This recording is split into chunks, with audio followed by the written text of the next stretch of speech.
और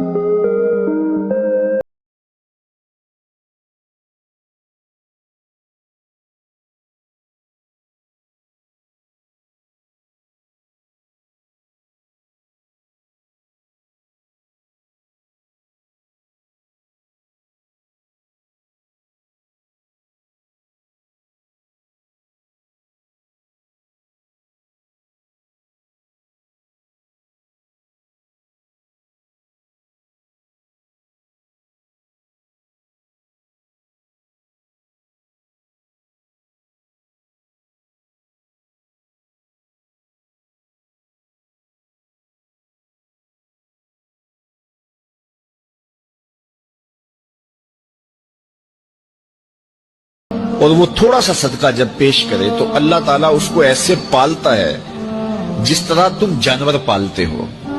और कयामत के दिन वो मुट्ठी भर जौ दिए हुए थोड़ा सा सदका दिया हुआ तुम्हें ऐसे मिलेगा जिसका ओहद पहाड़ होता है।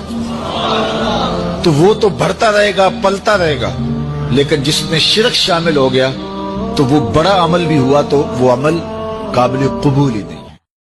हुजूर अलैहिस्सलाम ने इरशाद फरमाया, जब कोई बंदा सदका देता है और वो थोड़ा सा सदका जब पेश करे तो अल्लाह ताला उसको ऐसे पालता है जिस तरह तुम जानवर पालते हो।